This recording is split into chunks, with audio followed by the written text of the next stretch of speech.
네, 저는 현재 경상국립대학교 항공우주 및 소프트웨어공학부에 재직을 하고 있고요. 제가 오늘 이제 말씀드릴 내용은 올플래시 저장 장치의 성능 향상 방안이라는 내용이고요. 결국 이제 빅데이터 뭐 이미 많이 알고 계시겠지만 데이터가 이제 엄청나게 많이 증가를 하고 있는 상황에서 저장 장치를 어떻게 관리하고 이 사용을 해야 되냐에 대한 방안에 대해서 뭔가 좀 말씀을 좀 드리려고 합니다. 네, 제 소개를 잠깐 말씀을 드리면 현재 방금 말씀드렸듯이 작년부터 근무를 하고 있고요. 경상국립대학교에서 그리고 이제 저는 서울시립대학교에서 박사를 받고 그 이후에 포닥도 좀 하고 그리고 회사에서 일을 좀 했습니다. 경력을 좀 가지고 있고 그래서 리서치 경험을 좀 필드 그 분야별로 좀 나눠서 좀 말씀을 조금 드리면은 석박사 하는 동안에는 리눅스에서 파일 시스템이나 스토리지 시스템 또는 펌웨어 관련된 일들을 좀 했었고요. 그러니까 SSD나 플래시 메모리 관련된 이런 일들을 좀 했었고, 그리고 이제 포닥을 2번을 했는데요. 포닥을 하면서는 이제 마찬가지로 저장 장치인데 이제 좀 사이즈가 좀 큰, 좀 대용량의 저장 장치에 관해서 연구를 좀 했었고요. 그리고 이제 또 포닥을 한 번 더 하면서는 이제, 병렬 처리, 그러니까 컨커런시 관련된, 알고리즘들, 그런 연구를 좀 했었고, 그리고 아까 이제 다른 교수님 이제 비슷하게 소개한 내용들이 있는데, 이제 인텔에서, 재작년부터 출시된 옵테인이라는, 그 메모리에서 실제로 트랜잭션이나 이런 것들을 어떻게 잘 할 건지에 대해서 이런 연구도 좀 진행을 했었습니다.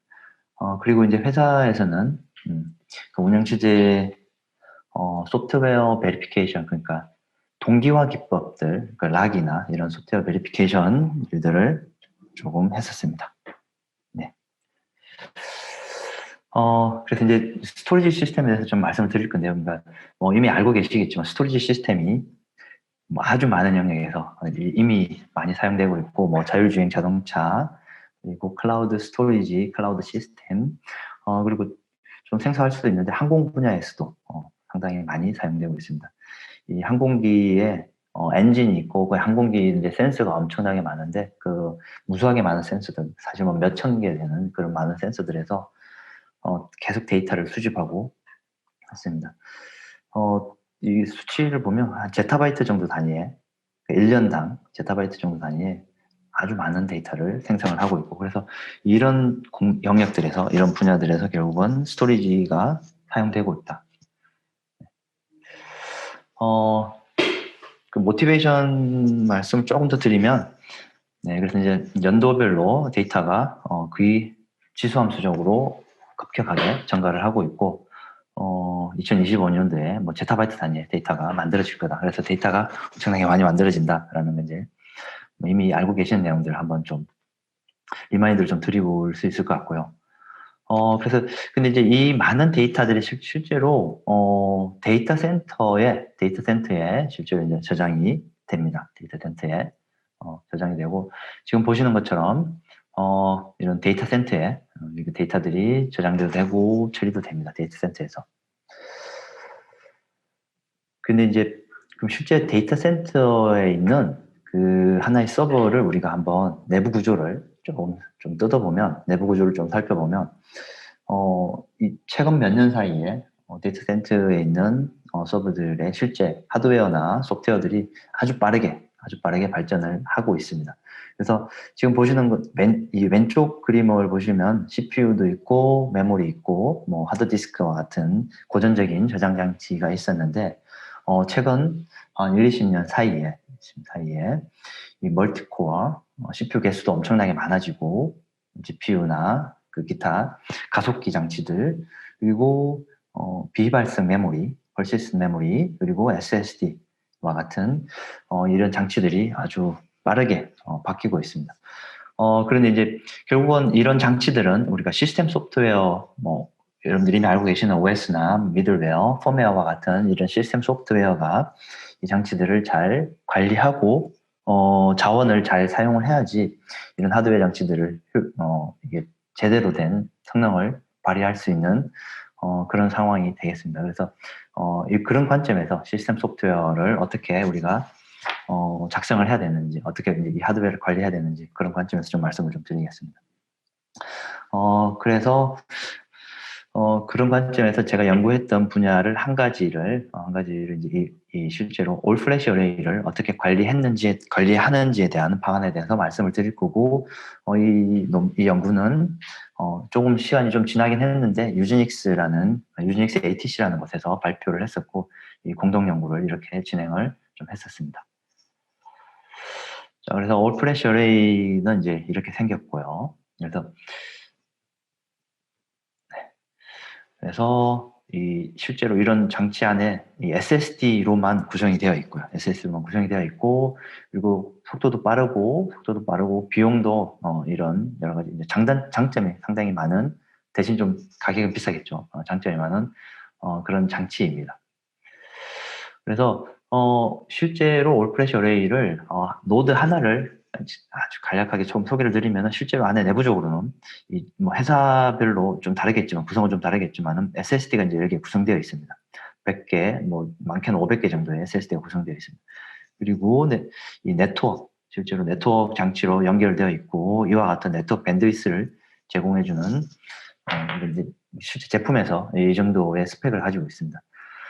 그리고 이제 SSD 같은 경우에 실제로 얼마만큼의 속도나 이 성능을 보여줄 수 있는지를 좀 조사를 좀 해보면, 이게 약간 조금 작년, 재작년 데이터이긴 한데, 그래도 보시면 시퀀셜 리드라이트 성능이 엄청나게 빠릅니다. 엄청나게 높습니다. 뭐 6기가 바이트 퍼 세크, 그리고 캐패시티도 엄청나게 높고, 순차적으로 읽고 쓰기를 하면 성능이 아주 좋습니다. 아주 좋은 성능을 나타내고 있습니다. 그래서 이제 저희가 이제 트렌드를 실제로 네트워크하고 이 스토리지, 이 밴드위스 스루프 트렌드를 좀 살펴봤는데요. 연도별로 좀 살펴봤는데, 이 스토리지 같은 경우에 스토리지가 이 네트워크 밴드위스하고 유사하게 아주 급격하게 이 속도가 엄청나게 빠르게 증가를 하고 있습니다. 그러니까 우리가 전통적으로는 스토리지는 시스템에서 제일 성능이 느린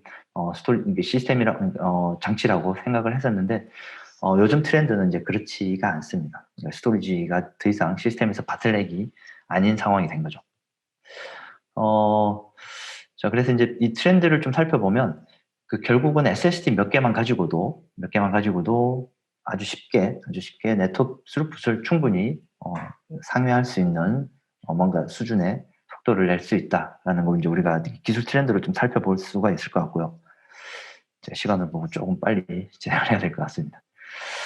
그래서 이제 트렌드는 이제 이렇게 보시면 될 것 같습니다. SSD가 이제 빠르고, 그리고 근데 여전히 이제 SSD가 가지고 있는 태생적인 문제점이 좀 있습니다. SSD 같은 경우에는 SSD는 내부적으로 값식 컬렉션이라는 이런 일을 좀 해야 되고, 그래서 이런 트렌드와 챌린지가 있는데, 실제로 올 플래시 어레이를 실제로 사용을 할 때는 이상적으로 어떻게 관리를 해야지 좋은지에 대해서 이제 우리가 좀 고민을 좀 해봐야 되는 상황이 된 거고요. 그래서 이제 전통적인 방식을 잠깐 몇 가지만 소개를 드리고, 그리고 이제 바로 이제 저희가 제안한 기법을 말씀 좀 드려볼게요. 전통적으로 아마 여러분들이 이미 알고 계시는 하드디스크 기반의 레이드 4, 5 같은 이런 정책을 사용을 하게 되면, 사용하고 밑에 이제 SSD가 이제 여러 개 있는 상황인데, SSD를 여러 개 있는 상황에서 이제 사용을 하게 되면, 랜덤 라이트가 오면 이 랜덤 라이트를 서비스를 하기 위해서 값식 컬렉션이 내부적으로 아주 많이 발생을 하게 되고, 그래서 값식 컬렉션 때문에 성능이 상당히 많이 감소가 되는 문제점을 가지고 있습니다. 물론 이 관련 연구들도 상당히 많이 진행이 되긴 했었고요. 그리고 그 이후에 조금 더 개선하기 위해서 로그 기반 기법이라는 방법이 하나 나왔고, 이제 로그 기반 어프로치는 결국 이제 어떤 이 라이트를 순차적으로 라이트를 해서, 아까 보셨던 이 값식 컬렉션 코스트를 줄여보겠다라는 시도이고, 상당히 여러 필드에서 많이 사용되고 있는 기법입니다. 그리고 마찬가지로 이 로그 기반 방법도 가비지 컬렉션 오버헤드가 상당히 많습니다. 물론 이제 가비지 컬렉션 오버헤드가 이제 원래는 이 SSD에 있던 게 이 시스템으로 이제 다른 곳으로 결국은 옮겨지는 현상이 되겠습니다. 그래서 가비지 컬렉션이 이제 이쪽으로 옮겨지게 되고요. 관련 연구들이 물론 많이 있었고요. 그래서 이제 저희가 이제 로고 기반의 레이드를 실제로 성능이 어떻게 되는지를 한번 성능 테스트를 좀 해봤는데요. SSD 8개를 구성을 하고 그리고 이제 성능을 좀 측정을 해보니까 지금 이제 X축이 시간이고 Y축이 이제 스루풋이 되겠는데 쭉 가면서 쭉 초반에는 사실 좋습니다. 초반에는 좋은데 이렇게 가면 갈수록 성능이 훅 떨어집니다. 이 훅 떨어지는 시점이 결국은 가비지 컬렉션 시작하는 시점이고 이때 실제로 가비지 컬렉션과 사용자 인터페이스가 상당히 많이 영향을 받게 됩니다. 네. 자, 그래서 이제 저희가 제안하는 방법은 이제 이 SSD를 선형적으로 그러니까 1차원 배열로 관리를 하지 말고 2차원 배열로 2차원 배열 형식으로 이 프론트엔드와 백엔드로 이 공간을 분류를 해서 프론트엔드에는 어떤 특정한 일을 하고 백엔드에서는 또 어떤 특정한 일을 하고 이렇게 좀 공간을 분류를 하고 그리고 처리를 하면 훨씬 더 효율적으로 그리고 가비지 컬렉션 영향을 좀 덜 받을 수 있다라는 방법을 이제 제안을 했고요. 이렇게 제안을 하게 되면 가비지 컬렉션이 급격하게 훨씬 비용이 줄어들 수 있다는 걸 이제 보여줬고 그래서 이제 결국은 로고 기반 방법은 그러니까 템포럴 세퍼레이션 그리고 스파셜 세퍼레이션 간의 이제 두 가지가 이제 비교가 될 수 있을 것 같고 그래서 우리가 제안하는 방법이 훨씬 효율적인 방법으로 관리를 할 수 있다라는 그 이제 우리가 좀 소개를 좀 할 수 있을 것 같고요. 그래서 조금 더 보충 설명드리면 프론트엔드에서는 라이트 리퀘스트만 받아오고 백엔드에서는 결국은 SSD 내부적인 발생하는 관리를 하기 위한 가비지 컬렉션을 이렇게 열심히 이렇게 수행을 하는 그런 방법이 되겠습니다.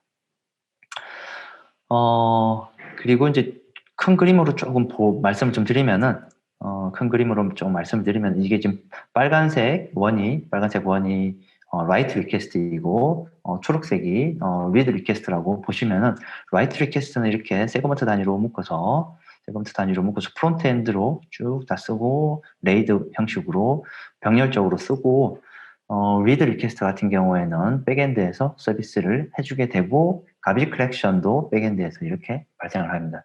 자, 이 구조는 이제 리눅스에 저희가 이제 블락 레이어에 구현을 해서 실험을 했습니다. 그래서 이제 평가를 좀 했고 간단하게 말씀을 좀 드리면은 평가를 좀 했고 저희가 이제 SSD 10개를 가지고 이렇게 비교를 좀 했었고요. 그리고 뭐 벤치마크를 몇 가지 이용을 했었는데 아까 말씀을 드렸던 로그 기반의 기법은 이제 왼쪽 그림이고, 실제로 저희가 이제 구현한 방법을 해보니까, 이 가비지 컬렉션 인터페런스를 영향을 전혀 받지 않고 서비스를 잘 해줄 수 있다라는 걸 이제 보여줄 수 있고, 그리고, 테일 레이텐시, 그러니까 우리가 이제 리드 테일 레이텐시가 상당히 중요한데, 테일 레이텐시도 마찬가지로, 우리 제안한 방법을 이용을 하면 훨씬 줄일 수 있다. 라는 것을 이제 이 그래프를 통해서 저희가 이제 보여줄 수 있습니다.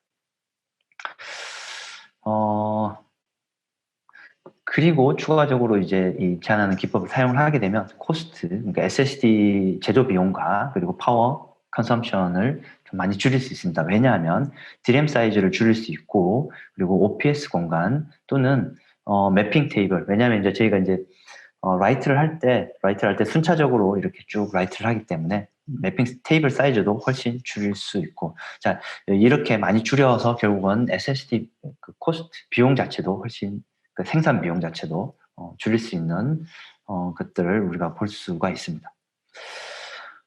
네, 지금 여기까지가 이제 제가 지금 이제 여태까지 연구했던 내용의 그러니까 연구 테마 중에 하나를 간단하게 소개를 좀 드렸고요. 그래서 이제 지금 현재 제가 여태까지 했던 연구들은 대부분 스토리지 시스템이었고, 그리고 이제 컨커런시, 그러니까 이 병렬 처리 알고리즘을 좀 여태까지 연구를 했었고, 지금 하고 있는 부분은 이제 매니쿠어 스케일러블 OS를 어떻게 설계할 건지에 대해서 연구를 좀 하고 있고, 그리고 머신러닝을 이용해서 스토리지 시스템을, 요즘에 머신러닝이 워낙 트렌드이기 때문에, 그래서 머신러닝으로 이 스토리지 시스템을 좀 최적화를 어떻게 해볼 건지에 대해서 이제 지금 요즘에 연구를 좀 시작을 했습니다. 그리고 추후에 이제 파일 시스템과 그리고 이 persistent 메모리 관련해서 이제 성능과 신뢰성에 대해서도 이제 연구를 계획을 하고 있습니다.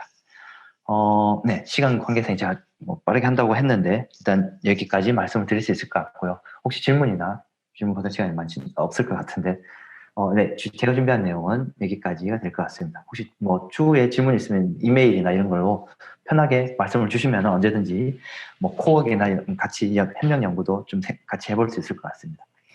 네, 감사합니다. 네.